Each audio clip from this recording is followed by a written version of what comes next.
Alors, dia tonga soa atao amin'ny fandarana zany foresanty aty Canada indray ianao.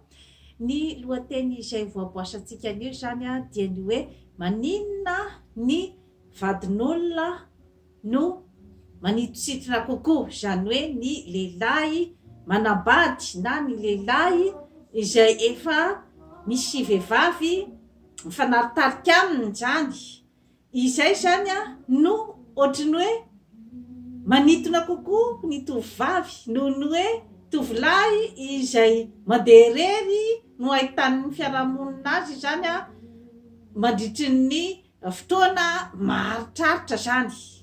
Inona zany a ny ambadik'izay zavatra rehetra izay satria dia mampisavoritaka ny fiarahamonina zany a io a karazana trangan-javatra miseho io, kanefa dia izay zany a matetika no zava-misy. Voalohany indrindra zany aloha dia ny hoe inona izany ny zavatra izay manitositona zany ao amin'ny lehilahy izay a fampitaritarika amin'ny tovovavy. Voalohany indrindra aloha zany a dia misy zany a ny ataontsika hoe eritreritra zany eo amin'ny mpitazana ny hoe matoa zany a mifanaritarika amin'ny tovovavy zany a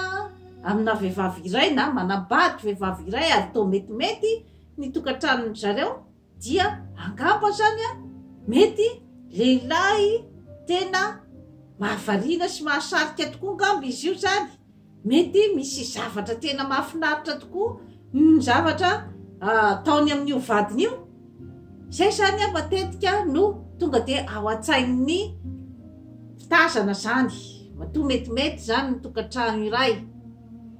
Eo ihany koa zany a ny hoe karazana fifaninanana koa izay mipetraka eo amin'ny samy vehivavy ny hoe fa maninona no raha soa tao metimety ny tokantranony nahoana izy no toa mahasarika an'ilay rangahy, fa izahay a zany ahoana marina momba anay ty satria hoe toa tsy mba misy mpijery firy zany zahay. Inona zany ny ambadik'izay zavatra rehetrarehetra izay dia eo koa zany a ilay toe-tsaina hoe andeha anao défi zany, anao défi amin'ilay a vehivavy tompom-bady zany. Trangan-javatra daholy a ary fomba fisainantsika olombelona daholy a ny ao ambadik'izay zavatra rehetrarehetra izay. Misy karazana ihany koa hoe instinct amin'ny zanak'olombelona izay hoe karazana défi izay. Eo ihany koa zany a ny ao ambadik'izay zavatra rehetrarehetra izay zany a dia mety eo ihany koa ny karazana curiosité zany a izay mipetraka koa zany a amin'ilay vehivavy hoe inona marina moa zany a no mety ao ambadiky ty ranamany ty zany a, mety tena misy zavatra manitositona mihitsy tokoa zany a ao aminy ao, misy zavatra maharevo zany ao, dia ao ihany koa le curiosité zany. Anika matetika zany a ny zava-misy amin'ny fiarahamonina dia ny hoe resaka maîtresse na ny deuxième bureau zany. Nefa etsy ankilany a maro dia maro ny lehilahy célibataire izay hoe tsy misy vehivavy hitanao zany miaraka aminy amin'ny fiainana andavanandro. Ireo zany a tsy de tena hifandrombahan'ny vehivavy zany, tsy de iodikodinan'ny andriambavilanitra ao an-tanàna loatra zany. Inona koa nefa zany ny ambadik'izay satria ilay ranamana izay ataontsika zany hoe tsy de misy olona mifampitaritarika aminy zany a, dia mety mahatonga an'ilay iaiay zany any amin'ny tovovavy hoe ngamba zany a mety tsy de tena mahavovo loatra zany iny ranamana iny zany a amin'ny fiarahana amin'ny vehivavy. Mety angamba izy iny zany tsy tiany vehivavy, mety angamba izy iny zany a ratsy fanahy, mety angamba izy iny zany a tsy fantatra misy zavatra tsy mahazavazava zany ao ambadikiny ao, mety angamba izy zany a miaraka amina lehilahy zany daholo zany a no mety ho ao anatin'ny eritreritry ny mpitazana zany. Hanika tsy de tena misy loatra zany a lay ataontsika hoe fisariana zany. Petraka ihany koa zany a ny hoe rehefa tsy misy zany a ny vehivavy mifanaritarika aminy dia tsy manainga an'ilay karazana fifaninanana eo amin'ny samy vehivavy zany zay zavatra zay. Zava-misy daholo zany a eo amin'ny fiarahamonina izay zavatra rehetrarehetra izay. Hanika ny zava-misy zany a dia ny hoe matetika zany a lehilahy iray a no ifandrobona ny vehivavy efa misy telo amanefatra ao an-tanàna. Rehefa tojo zavatra ohatran'izay zany ianao madama, zany hoe ianao a izay hoe tompom-bady zany, ka renao zany a fa hoe manao sipa ny vadinao, mifampitaritarika zany a any amin'ny tovovavy hafa zany, ianao ny tompom-bady, inona zany a no tokony ataonao? Ny faharenesana an'ilay vaovao zany a mety ho amin'ny endriny maro, mety hoe misy zany a ny namana na ny havana manodidina zany a mety miteny aminao hoe madama ny vadinao ane ka miaraka amin'ny tovovavy ohatran'izao sy ohatran'izao zany a ao an-tanàna, ka mitandremy ianao fa izay ny vaovao misy. Mety ihany koa hoe zavatra aiay mipetraka ao aminao, intuition féminine, misy daholo zany zavatra zany rehefa nazavaiko teto zany. Mety ihany koa hoe zavatra tsikaritranko ny hoe tamina resaka téléphone cellulaire na tamina ordinateur ohatran'izay zany a no nahitanao fa miaraka amina vehivavy hafa zany a ny vadinao. Inona zany a tokony ataonao manoloana an'izay zavatra rehetrarehetra izay? Dia ny hoe tokony hojerenao voalohany indrindra aloha zany de hoe miova ve sa tsia ny fifandraisanareo ao an-tokantrano. Zay aloha zany a no zavatra tokony hojerevanao voalohany indrindra. Moa ve mieken-danja ny fitiavana asehon'ny vadinao anao? Moa ve ny volam-pidiriny mihena? Moa ve ny fombafombany miova? Eo zany a no tokony hojerevanao aloha. Eo amin'ilay hoe mpitatitra ny vaovao, eo koa ianao zany a tokony ho mailomailo ihany hoe iza ilay a ny tatitra ny vaovao, satria ny olona rehetrarehetra koa tsy voatery ho faly ahitanao sambatra ao amin'ny tokantranonao. Izay zany zay zavatra zay dia mila adiadinao vehivavy ihany koa zay zavatra zay. Zay koa tsy midika hoe ratsy fanahy ilay mpitatitra ny resaka, fa mila adiadina ihany koa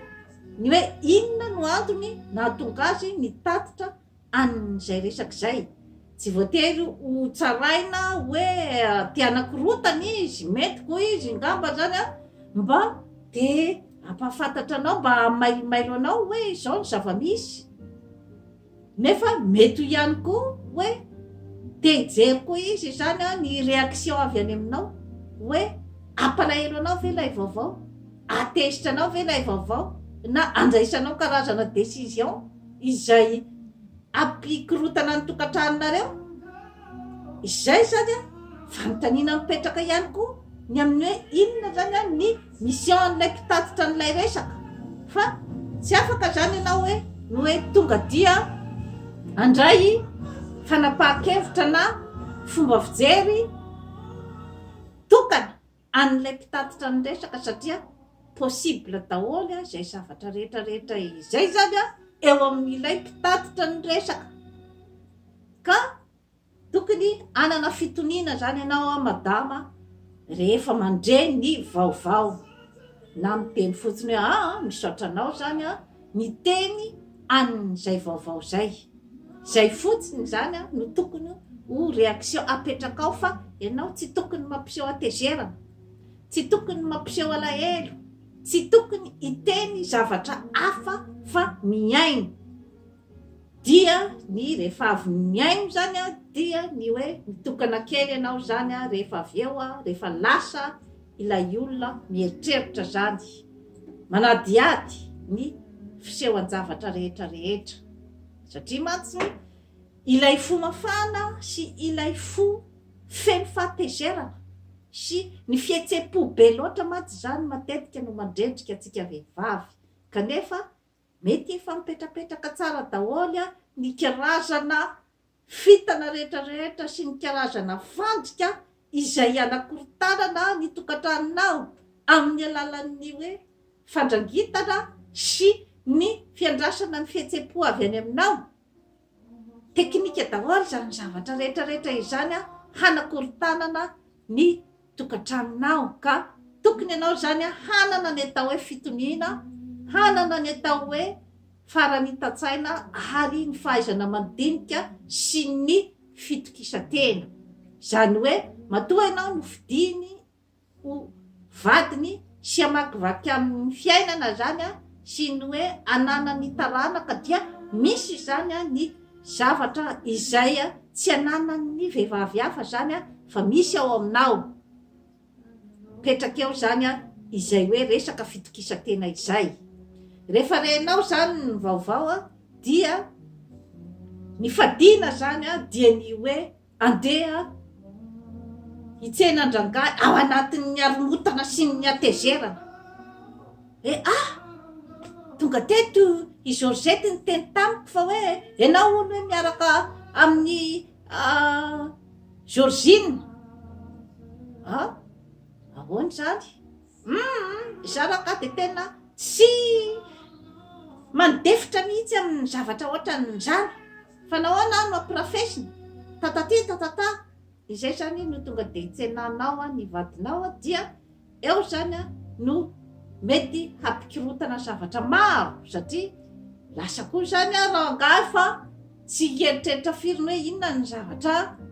lazainao azy fa tonga de hoe iza ny tenenjany. Zany hoe alefa ny ampitatitra indray zany a ny rihatra rehetra zany. Ka eo a no mety ampiodikodina n'ilay olana zany. Hoe ny olana zany a tsy voajery tsara hoe aiza ny tena hipoirany mba ahitana ny vahoana fa tonga dia atolaka amina zavatra hafa ka eo a no mety ampikorotana. Ka rehefa mikorotana ianao dia iza moa zany a no hofaly sy ny hoe andresy zany amin'izay zavatra zay dia ny olona te hiditra ao amin'ny tokantranonao, ny olona te haka ny plasinao. Zay zavatra zay zany a raha matoa tompom-bady de tokony hojerevanao akaiky zany ampahamatorana ny zavatra ohatran'izay. Maro ny hoe stratégie ataon'ny vehivavy sasany zany a de ny hoe manao ohatrany hoe tsisy ninona. Rehefa tsy mikorotana izy zany rehefa mbola tsy manova fihetsika sy ninona zany a de tokony koa ianao zany a hitony ary dia anadiady hoe atraiza koa nefa ny fahamarinan'izay zay vaovao rehefa ny namanao taminao zay manadiady ianao ny amin'ny hoe iza marina moa zany io tovovavy izay nilazain'ny mpitatitra teo io ao anatin'ny fitoniana daholy no tokony anaovana amin'izay zavatra rehetrarehetra izay. Ary tokony zany ianao hoe tsy manova ny fihetsika izay fihetsika efa nataonao tamin'ny vadinao hatramin'izay ary ny fomba fifandraisanareo a sy ny hoe resaka fifandraisana ara-pitiavana. Mila fahamatorana sy ny ataontsika maîtrise de soi, maîtrise des émotions. Zany hoe ny fahaizana mifehy ny fihetsepo zany izany zavatra rehetrarehetra izany satria tsy fantatra mety hoe aventure vetivety fotsiny zany zavatra zany a fakapanahy mandalo ka eo mantsy zany a nipetrahan'ilay hoe fifaninanana satria na efa ao tokantrano ianao zany ramatoa dia aza mandrimandry fa mbola ao anatin'ny mpifaninana ianao fa saingy mpifaninana efa nahazo tompony ka raha ohatra mantsy izany ianao tsy mahatakatra an'izay fa eritreritra fa hoe efa anaty izany tadidio fa olombelona mitondra ny vatana ny saina ary ny fanahiko ny vadinao ka mety ho voan'ny fakapanahy izy mety hiditra ho aminy koa ny hoe resaka fampitahana ny vadiny sy ny vehivavy any velany mety ho ao an-tsainy koa ny hoe nahazo ny tsara marina ve ny tena ao anatin'ny eritreritry ny olombelona dahoana zany ny zavatra rehetrarehetra izany ka izay no mila mahatonga ny hoe tokony anana zany ny fahamatorana ny vehivavy izay efa mipetraka ao amin'ny tokantrano satria maro dia maro ny te hiditra ka tokony ianao zany atakatra an'izay fitragan-javatra zay ka hahay ametraka tokoa ny tenanao amin'ny hoe plasy izay nametrahan'ny vadinao anao satria zay efa niteneniko teo zay hoe matoa ny fidiny ianao dia misy zavatra tsy ananany vehivavy hafa zany ao aminao ka tokony hokojainao foana zany izay karazana hoe toetra manokana sy qualité manokana fahasoavana ao aminao zay ty zany misy anekdoty iray izay misy tantara marina io tantara marina nisy tao Madagasikara nisy zany mpivady izay samy manam-pahaiza ry izy mivady dia rangahy zany mamy lava izay zany no zava-nisy zany teo amin'ny tantaran'ny mpivady iray dia miditra alina foana rangahy zany de mamy leo zany raha matono ny farany dia idiny ny chambre zany ny chambre atorin'izy mivady de matory eo amin'ny tany zany rangahy zay zany no eritreretiny fa amahan'ny olana zany amin'ny fisotron-drangahy toka nandeha zany ny fotoana dia ohatran'izay foana zany nandritry ny andro maromaro zany dia matory amin'ny tany zany rangahy eo amin'ny varavarana inona ny zava-nitranga zany taty aoriana dia tsy hita natory teo am-baravarana intsony zany rangahy taty aoriana fa tany amin'ny trano fatorian'ny mpiasa trano etiko anaiterana tsika vehivavy fotsiny zany izay zavatra rehetrarehetra izay fa tsy amendrofendro akory ny hoe andeha iaiay sy ampijaly ny mpiasa vavy ao an-trano satria saodia mangalatra ny vady tadidio fa olombelona koa ny mpiasa ao an-trano ka mila jerevana daholo zany ny lafiny rehetrarehetra mihitsy satria mba mitady ny anjarany koa izy inona zany no hoe zavatra azotsika tsoahana zany ao anatin'izay tantara kely izay de ny hoe moave izay no tokony ataon'ilay ramatoa zany mba amaizana ny vadiny zany tsy sosotoka itsony ary ny fanontaniana mipetraka de hoe mbola tsy fantany ve tamin'izy mbola mpitovo tamin'izareo mbola tsy ny vady hoe mpisotro-toka ny vadiny eo koa zany no fanontaniana mipetraka efa nazavaiko teto ny hoe inona no atao hoe alcoolisme inona ny mahatonga ny olona iray misotro-toka tokony hojerevana akaiky zany ny zavatra ohatran'izay ary inona no tokony ho attitude anao vehivavy zany rehefa manambady lehilahy mpisotro-toka efa nazavaiko zay tao amin'ny hoe fahaizana amity jereo fa misy fanazavana maro dia maro zany no napetrako momban'izay zavatra zay accepter la personne telle qu'elle est izay ihany no lakile ny fahaizana amity ka rehefa tsapan'ilay olona izay zavatra zay a dia izy ihany a no ifo ary anovan'ny famindrany fa rehefa zavatra tsy zakanao a dia aza miditra fa satria ilay eritreritra fa hoe mbola iova izy a izay zany a no tena hoe misy ny fahadisom-panantenana ka entre parenthèse zany a izay zavatra zay a eo amin'ny hoe attitude amin'ilay tompom-bady eto amin'ny mpiasa trano ndray tadidio fa tovavy izy vehivavy izy a mba mitady ny anjarany koa ary olombelona izy manam-pitiavana ka rehefa hitany zany a fa hoe izay zany no anaovan'ilay tompom-bady azy inona mo no tsy ahavoan'ny fakapanahy azy na hoe ataontsika koa zany hoe fitserana hoe ity lehilahy manany mahizy azy a olona mampidibola ara-dalàna kanefa toa ampatoriana eto amin'ny tany isaky ny alina zao kosa ra mba io no tokony ho anjarako zany zavatra rehetrarehetra zany zany a zavatra tokony ampifony saintsika olombelona zany ampifony saintsika vehivavy ny zavatra ohatran'izay satria ny hoe fanaovana tsinotsinona koa zany ny vehivavy manodidina anao dia hevitra diso satria natao ara hoe vehivavy izay tsy manana ny faripahaizana nananao fa mety betsaka lavitra ny zavatra hainy alohanao ka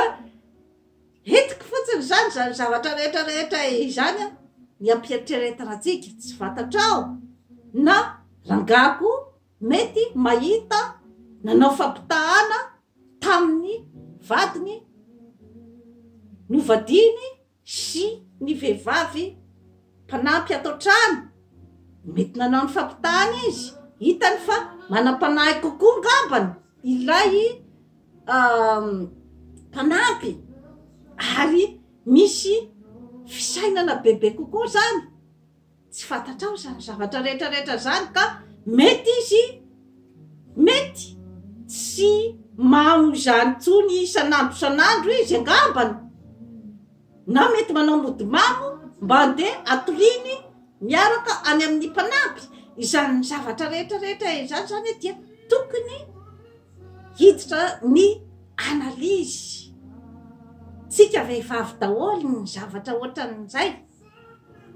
ka dia iza moa no nahavo fa dia ny mpanampy tao an-trano satria tadia aoriana dia nisaraka ny mpivady ary dia nanambady an'ilay mpanampy zany a ny raim-pianakaviana trafikenao me mahery no meko eto a ambava homana ampomeritreritra satria ho anao vehivavy a dia tadidio a fa tsy rehefa tafiditra ao amin'ny tokantrano ianao dia efa hoe tsy ianao ezaka itsony amin'inon'inona fa satria efa tafiditra izay zany a no miteraka ny kirazana fahadisom-panantenana goavana zany a eo amin'ny vehivavy fa io dia ezaka mandramaty zany a ny fitatiavana ny mahasoa eo amin'ny fiainantsika olombelona dia toy izay indray no azo natolotra anao an'io manao fampoannement amin'izany forêt santé aty Canada fa hanatsara ny fiainanao ary dia tsy dio matetitetika ny site web jeanneforêtsanté.com fa ahitanao a karazana torohevitra maro na ty amin'ny fikojana ny vatana ny saina ary ny fanahy veloma tompoko